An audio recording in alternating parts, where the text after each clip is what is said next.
O Eras Digital recebe hoje Joaquim Biancar, uma referência da juventude portuguesa, um elemento ilustre da juventude social-democrata e do PSD. É com entrevistas de interesse público que o Eras Digital se torna mais próximo de si. Gostava de percepcionar a sua opinião sobre aquilo que foram as expectativas criadas ao povo português e os resultados. Portanto, até que ponto é que o povo português foi defraudado ou não, ou de facto teve grandes progressos e teve acesso a outro nível de vida. Eu considero que o 25 de abril de 64 foi fundamental em termos da implementação da democracia e daquilo que é o nascimento de um verdadeiro regime democrático em Portugal. Mas, no começo, teve em perigo e nós tínhamos que ter todos a noção que tivemos em perigo de cair de um regime totalitário ligado mais à direita para cairmos radicalmente num regime totalitário à esquerda. E isso levou a que o processo de implementação democrática fosse um pouco, só cernou e verdadeiramente só esteve estabilizado um pouco mais tarde. Em primeiro lugar, teve um reflexo esta situação naquilo que é o campo ideológico geral de Portugal. As pessoas e a sociedade portuguesa é mais complacente com a extrema-esquerda e o comunismo em geral do que verdadeiramente devia ser relativamente a outros países europeus. Nós não condenamos viamente as vítimas do comunismo soviético, mas condenamos as vítimas do nacional-socialismo hitleriano e entre outras. E isso é uma situação um bocadinho que inverte a tendência de blocos em termos do espectro partidário português. Não obstante que, neste ano, os 40 anos de democracia, estamos a festejar os 25 anos da queda do Muro de Berlim e, no fundo, o processo da perestroika, que foi essencial também para o crescimento europeu e para o crescimento político de todos os países que englobam o projeto europeu. Mas a democracia de 1964, esse bem fundamental para republicanos ou para monárquicos que consideram que é verdadeiramente o melhor regime para se poder viver em sociedade, para mim tem dois vetores muitíssimo importantes. Um é o facto de nós podermos mudar de maiorias e de projetos políticos sem ter que ir à força por golpes de Estado, por armas, por revoltas. Nós, com um simples papel e uma simples caneta, podemos mudar. Cada um de nós. E reparem o que é que, hoje em dia, muitos países, nomeadamente em África, alguns muito próximos de nós, vivem um desespero destes constantes golpes de Estado, desta instabilidade, das constantes revoltas em que eles próprios, as suas populações, são massacradas e votadas a um destino tão cruel porque não conseguem viver este regime que respeita todos e que permite uma alternativa sem grandes convulsões. Em segundo lugar, a democracia tem um papel muitíssimo importante porque nós podemos seguir o nosso projeto de vida, o nosso projeto familiar. Nós podemos escrever livremente, nós podemos pensar livremente, você pode entrevistar livremente, sem espias, sem ostracismos próprios deste totalitarismo de comunismo, de extrema-esquerda ou totalitarismo de direita. Agora, e bem, o Afonso perguntava o que é que nós, durante estes 40 anos, o que é que devemos melhorar na nossa democracia portuguesa? O que é que devemos fazer melhor para que se aprofunde este espírito democrático que é tão importante para o desenvolvimento social, cultural, económico do país? Em primeiro lugar, eu apontava dois aspectos essenciais. Eu acho que em 74 mergulhou-se um sentimento que ainda hoje vem um pouco, que a sociedade não tem muita noção ou não quer ter dos limites dos recursos do seu Estado. E então consideram que o Estado tudo pode dar e o Estado tudo deve dar. Ora, há uma máxima de um grande político americano, John Kennedy, que não perguntes o que é que a pátria te pode dar, mas o que é que tu podes dar à pátria. Esse sentimento não está enraizado suficientemente na democracia, na sociedade portuguesa. Isso leva a que nós, em 40 anos, tenhamos três planos de assistência económica e financeira impostos pelo exterior. E todos eles com a mesma conclusão: chegar a implementar um regime de austeridade até chegarmos a um nível de despesas e gastos igual ou semelhante àquele que temos em termos de recursos económicos. Sempre com a mesma conclusão. Isso faz com que, cada vez que venham, penalizam-nos em termos de impostos, radicalismos de discurso e penhoram, hipotecam as gerações futuras. Mais uma vez, um campo ótimo e aberto para a extrema-direita popular e para a extrema-esquerda comunismo avançar ameaças à democracia. O segundo ponto que considero que durante 40 anos deve ser fonte de maior reforma e de maior consciencialização para a sua eficácia tem a ver no campo da justiça.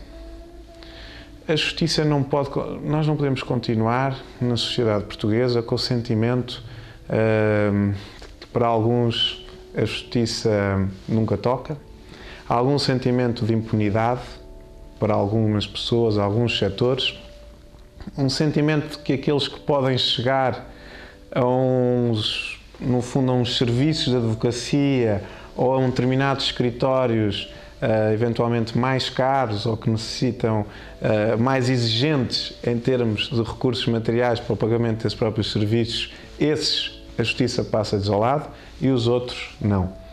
A questão do segredo de justiça, a demorosidade, até para o investimento internacional em Portugal, quer dizer, que uma empresa quer investir internacionalmente, uma empresa internacional quer investir em Portugal, pensa duas vezes, não é? Se tiver um caso na justiça pode levar 7, 15, 20 anos. Qual é a empresa que quer investir em Portugal numa situação destas? E repara o nível de prescrições, e até há pouco tempo temos agora aqui umas prescrições mais mediáticas que têm causado um mal-estar na sociedade. E quando a justiça da democracia não funciona de forma eficaz e célere, ela está a distorcer o regime democrático. Ela está a empobrecer o regime democrático. Um valor essencial que criamos. E isso, mais uma vez, é um caminho aberto para os extremismos, para a extrema-esquerda, o comunismo, para a extrema-direita popular. O Dr. Joaquim Biancar é uma referência da juventude portuguesa e também uma referência ao nível da luta por uma melhor e maior participação cívica da população, que é essencial numa democracia consistente e moderna. Fica, de certa forma, frustrado com os níveis de abstenção que nos últimos atos eleitorais têm-se verificado? Fico muito descontente. Fico muito descontente por ver pessoas da minha geração e algumas mais novas que não têm qualquer ambição sequer de participar ou de votar. Antigamente havia ainda o recenseamento obrigatório e tudo mais, e não têm qualquer... E pessoas da nossa idade, pessoas mais novas, quer dizer que não valorizam e que não dão o verdadeiro valor ao que é um regime democrático. Eu apontei duas razões há pouco, duas razões que distorcem a boa vivência e a boa convivência democrática. Duas situações que, no meu pensamento, considero extremamente graves. E isso faz com que afaste os jovens da política. Mas eu acho que todos os decisores políticos, todas as associações de juventude, todos os movimentos cívicos devem apelar a uma forte participação da sociedade, independentemente de serem mais jovens ou mais velhos, nos atos eleitorais. O doutor conhece melhor do que ninguém uma estrutura partidária e, neste caso específico, a Juventude Social Democrata. Sabemos que, como todas as estruturas feitas por homens, têm defeitos e qualidades, mas são cada vez mais diagnosticados defeitos que impedem e desmotivam a sociedade civil de integrarem os partidos. O que é que nos podia dar a conhecer sobre essa realidade? Acha que os partidos neste momento estão fechados em si próprios ou acha que a sociedade civil também se demite? Eu considero um pouco de tudo. Em primeiro lugar, os partidos, por vezes depende, porque nós não podemos generalizar. Eu mesmo, dentro da experiência partidária que tive, vi ótimos exemplos de aproximação às comunidades e aproximação à sociedade civil, em estruturas pequenas, concelhias, núcleos, em termos das suas sociedades locais e não só, e vi péssimos exemplos também dessas mesmas organizações. E nós temos que nos seguir pelos bons exemplos. como tudo na vida. Aquilo que é bom é aquilo que nós devemos seguir. E nós temos bons exemplos disso. E parece-me que não podemos condenar mesmo os partidos o mal pelo todo. Quer dizer, se nós temos realmente uns pontos mal, devemos apontar, devemos criticar, mas não me parece que seja a melhor forma de radicalizar o discurso contra os partidos e contra a vivência democrática, porque isso é exatamente dar caminho à maior ameaça da democracia, à extrema-direita e à extrema-esquerda.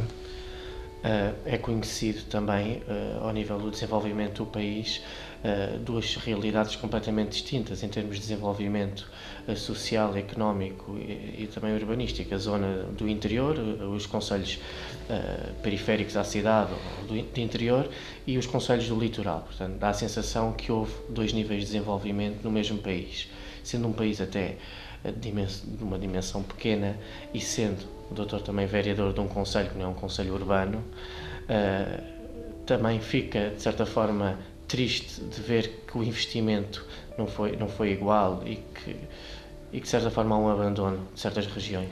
Não, Afonso, esse desvirtuamento que existiu em termos geográficos e de densidade populacional acentuou-se nos últimos 40 anos.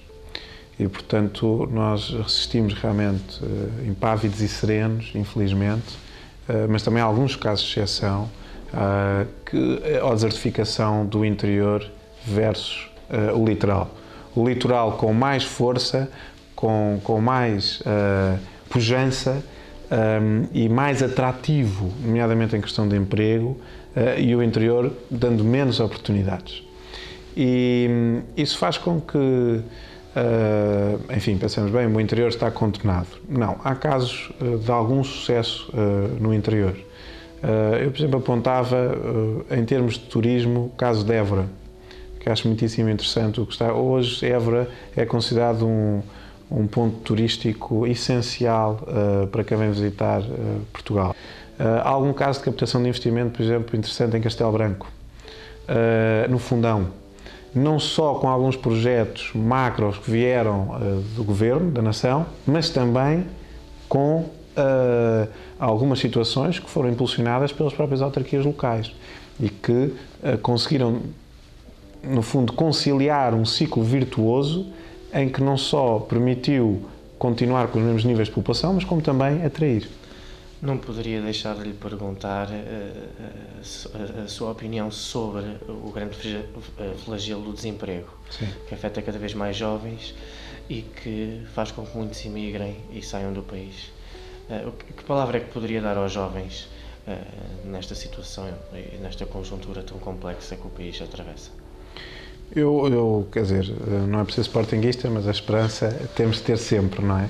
Mas eu nem queria brincar com um assunto tão sério que é o desemprego e que infelizmente é um flagelo para muitos jovens, para muitos casais e para algumas pessoas de idade mais matura e adulta que já no final das suas carreiras profissionais, onde têm também dificuldade de inserção.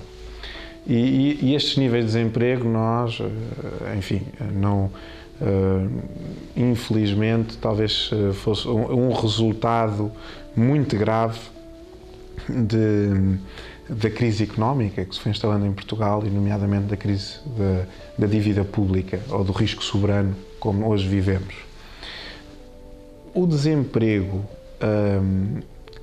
jovem tem levado, efetivamente, a algum nível de imigração. Uma imigração que não tem nada a ver com uma imigração anterior, nomeadamente desqualificada. Portanto, esta imigração já é muito mais qualificada, é uma imigração de bons quadros que Portugal está a exportar. E, curiosamente, o Governador do Banco de Portugal recentemente refere que voltam a ser importantes as remessas dos imigrantes portugueses, como tinha sido anteriormente, há 20 ou 30 anos atrás. Mas sem dúvida que também criou algumas situações. Eu gosto de criar casos positivos, portanto, não assumo que é um caso extremamente grave, os níveis de emprego atuais, mas há alguns projetos muitíssimo interessantes que despertaram da crise e dos jovens e com muita criatividade, muito diferentes daquilo que é o status quo, uma maior aproximação das faculdades às empresas, algo que em Portugal parece que nunca mais estava-se a desencadear, essa criatividade de alguma implantação de novas empresas, o número de novas empresas que foram criadas, jovens, com sucesso, e depois algo que acho que só aprendemos verdadeiramente com esta crise, e infelizmente à nossa custa, a necessidade e a importância da exportação e a diversificação dos mercados. Nós não temos só dependentes do mercado externo, a diversificação desses mercados. Hoje, e também devido à boa qualificação, que isso também é resultado do 25 de Abril, da aposta da educação ao longo destes 40 anos, leva a que as empresas, as pequenas e médias empresas, hoje estejam preparadas em termos linguísticos, de conteúdos, para abordar qualquer mercado internacional. E já não aqueles mercados clássicos, só os de língua oficial portuguesa, ou aqueles mais próximos de Portugal. Qualquer mercado internacional. E isso é algo muito positivo. Há cada vez mais setores na sociedade portuguesa que acusam o governo de insensibilidade social. O Dr. Joaquim Biancar conhece melhor do que ninguém o terreno, anda na rua, é um autarca, considera que há insensibilidade social e que há medidas que foram tomadas sem conhecer a realidade sociológica do país. Alfonso, eu considero que toda e qualquer sensibilidade social é sempre pouca. E a sensibilidade social é aquilo que nós devemos ficar como dos princípios de 25 de Abril, como dos principais. E essa sensibilidade social não deve ser esquecida ou posta em causa mesmo com a maximização de políticas económicas para rapidamente tentarmos ter um turnover da situação de crise que temos. Não devemos passá-las assim por cima como nada fosse, e por isso essa sensibilidade social que é do Estado, é de algumas comunidades, é de associações, é de paróquias, é de algumas IPSS, mas por vezes nem do esforço heroico que muitas fazem chega para acudir todas as pessoas. Isso é uma coisa que verdadeiramente causa o maior transtorno e que ficamos muito sensibilizados com algumas situações cada vez mais próximo de nós. Quando dizemos mais próximo de nós, às vezes não é próximo de nós de amigos, próximo de nós de familiares, e é algo que evidentemente nos preocupa e nos deve preocupar. Se tivesse que escolher duas figuras que para si marcaram a democracia portuguesa, quais é que eram as figuras que escolheria? Francisco Sá Carneiro, não só por ser social-democrata, mas por uma razão muito simples. Eu acho que durante 40 anos de democracia nós tivemos poucos políticos como ele. Políticos que, independentemente da linguagem que as pessoas às vezes gostam de ouvir, por demagogia ou por populismo, dizem olhos nos olhos aos portugueses a verdade dos factos. E eu acho que isso é tão fundamental na política. Não é aquela política de circunstância, do país das maravilhas, demagógica, que nós estamos cansados e fartos. E com Francisco Sá Carneiro, todas as suas atuações foram de um radicalismo da veracidade que acutilou e fez com que o PPD-PSD, que seria um pequeno partido, que estava condenado a ser um pequeno partido à nascença, essa veracidade dos factos, essa tenacidade, esse apontar de determinados problemas tão importantes que ele apontou na altura, que hoje para nós nem fazem qualquer sentido, enfim, vários deles, essa tenacidade, esse tudo, esse realismo, essa aproximação daquilo que é importante fazer, é tão importante. E, comparavelmente, para Francisco Sá Carneiro, encontro pouco em Portugal nos últimos 40 anos. Agradeço-lhe muito esta entrevista. Foi um prazer. Muito obrigado, Afonso. Eu que agradeço a oportunidade.